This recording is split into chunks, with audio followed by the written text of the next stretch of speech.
안녕하세요. 반갑습니다. 이한정입니다. 오늘은 법원 물건 좀 볼게요.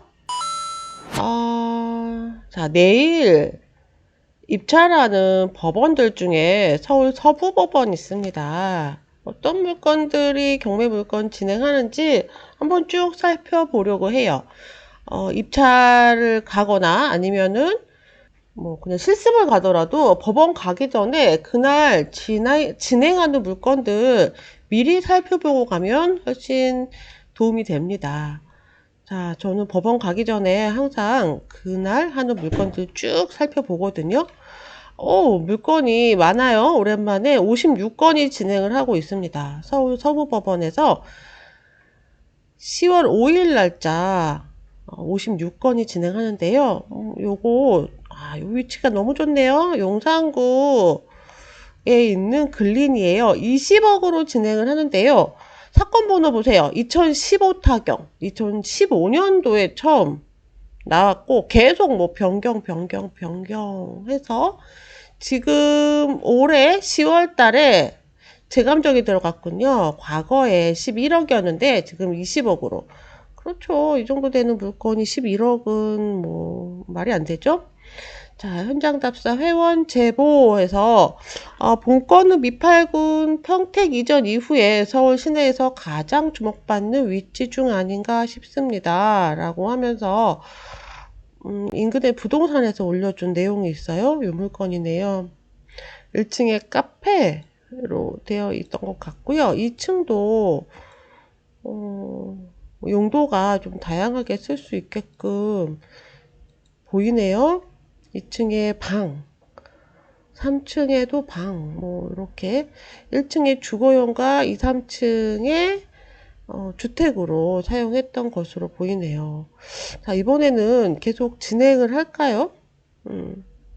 내일 진행하는 물건입니다.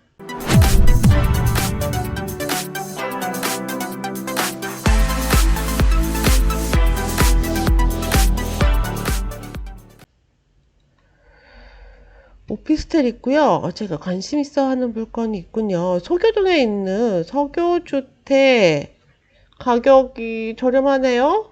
전용 10평짜리 물건이긴 하지만 1회 유찰에서 1억 6천 이번 회차에 낙찰이 되겠군요. 위치가 딱 봐도 좋죠. 네, 지하철역에서 한 블럭 뒤에 있습니다.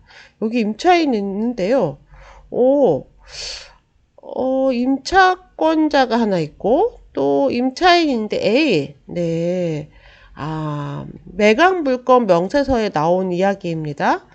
203호 거주자 공땡땡님에 의하면 원래 203호에 두 세대가 거주할 수 있도록 중앙에 칸막이 벽을 설치했군요. 그래서 두 개를 분할해서 사용을 했고 실제 203호를 203호, 204호 이렇게 나누어서 사용을 했던 것으로 보여요. 요렇게. 네.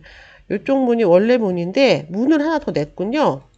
요렇게 원래 들어가는 현관이 있었는데 큰 방 하나를 떼어서 원룸식으로 두 건으로 나누어서 임대를 했던 물건인데요. 결국 경매는 요런 오른쪽 집에 살던 안땡땡님이 보증금을 반환받지 못해서 경매가 신청이 됐습니다. 자, 둘 다 임차인으로 인정받을 수 있을 것 같아요. 이렇게 불법으로 개조를 한 집이긴 하지만 임차인의 잘못은 없죠. 그래서 둘 다 대항력 있는 임차인이고요. 이 물건의 가치가 2억 4천 정도 돼야 되겠네요. 2억 4천 정도 돼야 되겠는데 1억 6천으로 유찰이 됐군요. 자, 이 물건의 가치가 2억 4천 이상이 돼야 입찰할 수 있는 물건이네요. 가격 시세 조사를 조금 더 확실하게 해야 되겠네요.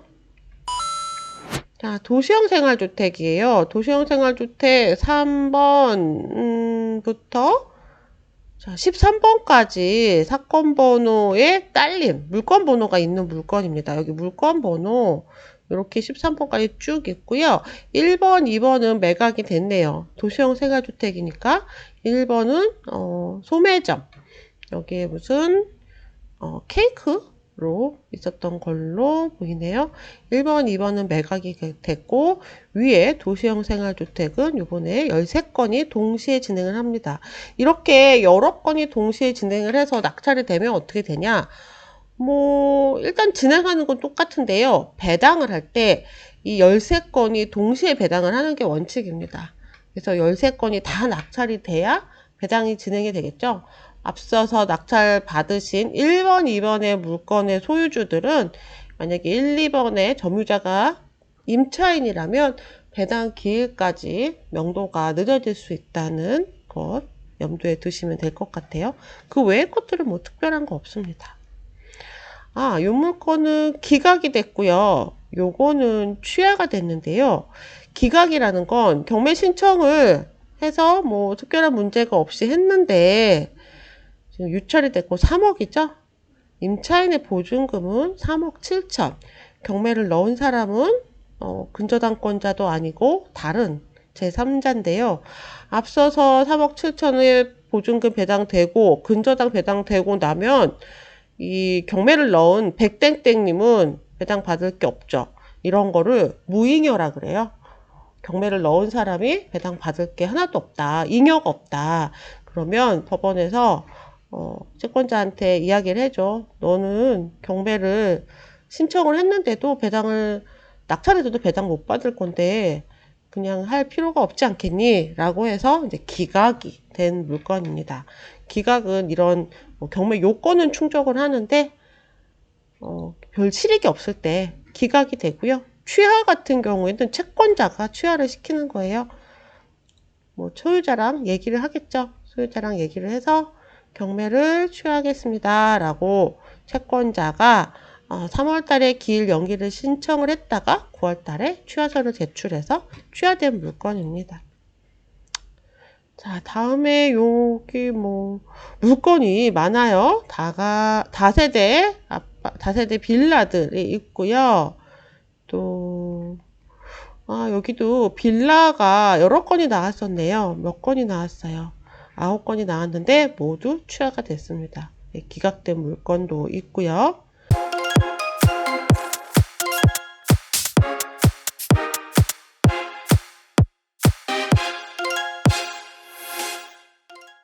건물만 매각된 물건도 있어요. 이 물건은 건물만 매각이라고 쓰여져 있어요.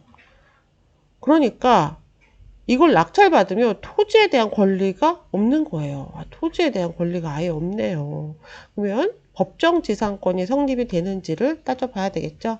건물을 낙찰받았는데 건물 소유주가 철거당하지 않고 이 토지 위에 머물 권리가 있는가를 따져봐야 되는 물건이고요.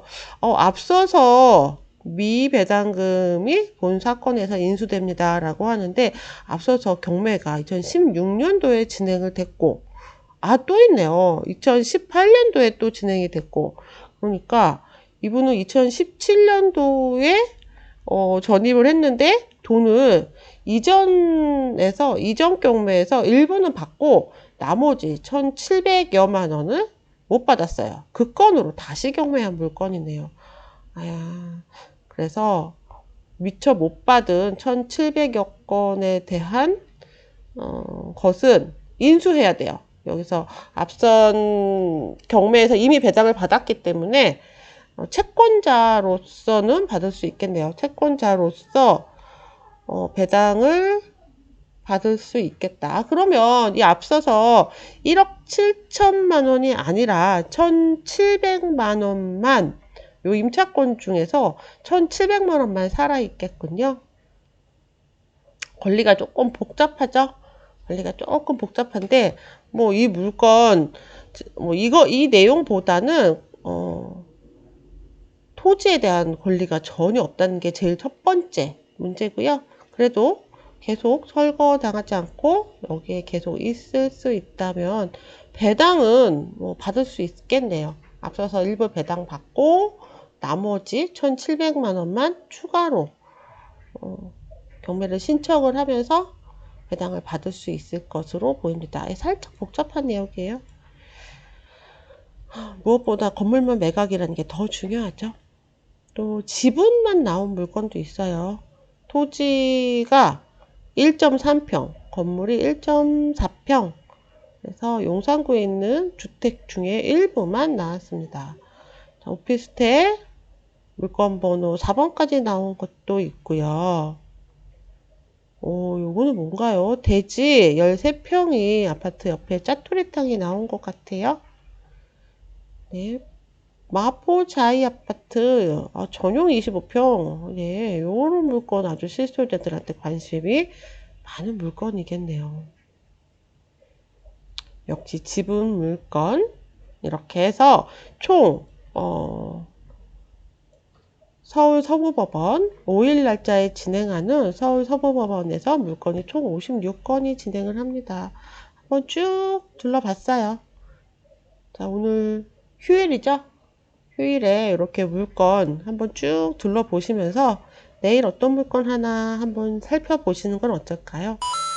월요일, 오늘 쉬었기 때문에 물건들이 계속 진행을 하고 있습니다. 자, 오늘도 좋은 월요일입니다. 휴일이니까 연휴가 하루 더 있어서 좋네요. 좋은 오늘 되세요. 전 다음 시간에 뵐게요. 안녕.